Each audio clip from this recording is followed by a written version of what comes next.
again, Rebecca here. Welcome back to my channel and welcome to Kelsey's 2,000 subscriber celebratory hop. We're all going to scrap lift Kelsey today, and I loved this layout she did with all those big bold pops of color. So I'm going to use the Vicky Bouton iridescent glaze in this close to my heart 12 by 12 stencil. I did not prep my background page, which is just a white piece of cardstock. I'm going to use some washi to just adhere my cardstock stencil and everything to the mat so that it doesn't move on me. And then I'm just going to apply a very nice layer all the way over this 12 by 12 piece of cardstock. I didn't make you guys watch me do all that. I'm going to pull up all of the washi tape, and then I'm going to reveal the ta-da moment. Now it is still wet. I do go wash my stencil and palette knife right away. And look how fun that is. So after it's dry, I do take the Nuvo Mica Mist in Nebula Blue and the Dina Winkley Gloss Spray in Lime. And I'm just going to do several different layers. Now, I do not let them dry in between. I do want them to mix. I will take my paper towels and just kind of sop up some of the extra, just so that you can see the iridescent glaze underneath. But it's really shimmery and beautiful. Then we're going to go in with the Nebula spray there. And I just keep going until the whole thing's covered and I'm happy with the way it looks. I am going to do some splatty bits as well while I'm getting this completed. I do want to remind you guys that today is a hop for Kelsey. And congratulations on 2,000 subscribers. I absolutely love watching your channel and all your posts on Instagram. You make such beautiful layouts. So all of her scrappy friends have decided to celebrate with Kelsey today, and everyone will be scrap lifting a layout of their choice that they have decided to scrap lift from her creations. And I will have all the links to everyone playing along today listed in the description box below. See how shimmery that is? Now it is completely dry.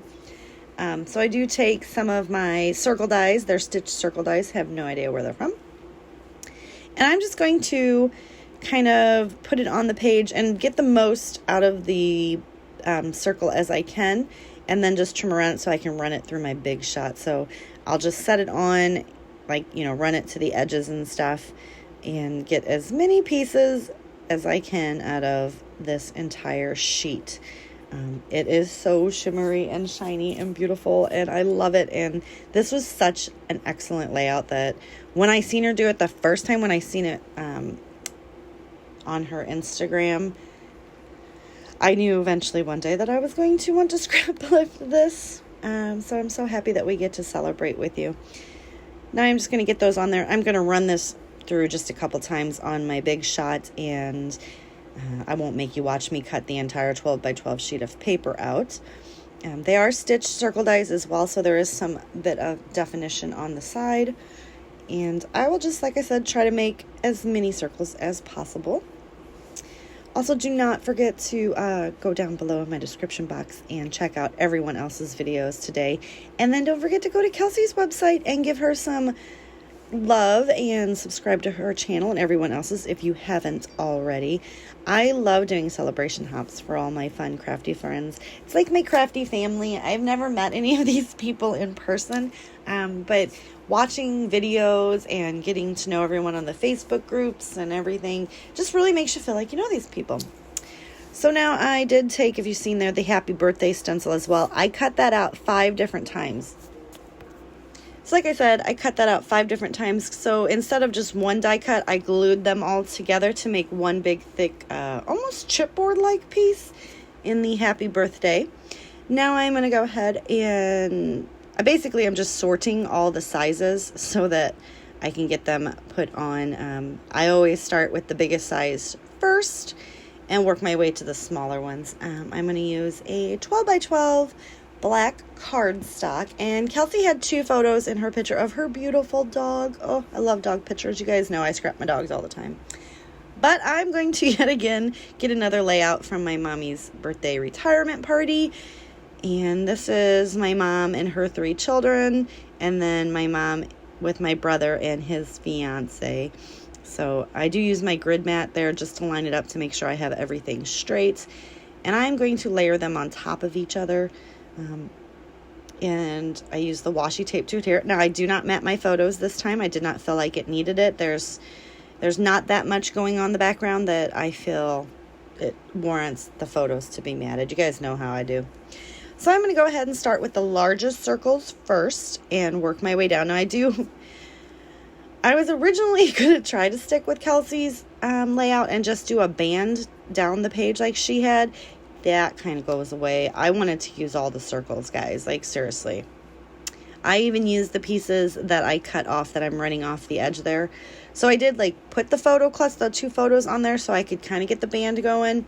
And you'll see in just a minute that, nope, I'm like, yeah, we need all these circles on this page. And I start to overlap them. At first, I'm trying to keep them all going in the same direction, and I'm not real sure if I stick with that or not yet either, but I do start tucking under and overlaying and running off the page. But I just want to make sure that I do know that that middle section there, I don't really want to put anything because the photos are going to go there, and I don't really want to cover them. Like, covering a little bit of them and having them peeking out is okay, but not so much all of them. Now, I do leave the photos on here while I get the smaller circles on because, like I said, don't really want to put one down and then, basically just cover it. So we just keep adding all these in there. And once again, I do want to congratulate Kelsey on this wonderful achievement. You guys have got to go check her channel out if you have not already. She is so fun, and she has just the sweetest voice. Oh, you are just an amazing person, and I love that I have been able to watch your videos and get to know you a little bit better. All right, so now I've brought in the liquid glue because the smaller circles were just too small for me to try to run my ATG, and I just don't feel like working that hard for it, you guys, to be honest. The liquid glue is just a lot easier. So I just come in, and now I'm going to kind of adhere a lot of the edges down just to make sure, because the circle paper is warped. I put no gesso on it and lots of texture paste and a ton of gloss spray and Nuvo Mica Mist. So it's warped. After I get that down, I do come in and try to figure out where I want my birthday title to go. I was originally going there, but black on black, you're going to lose most of it.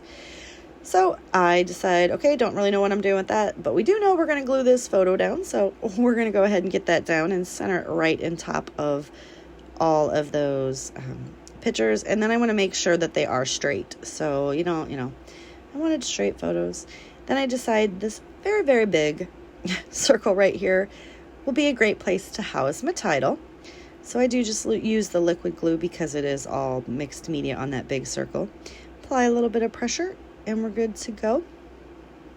I even have the little dot right there. Yep, I did that one 5 times too. That was a little bit harder, but we made it work.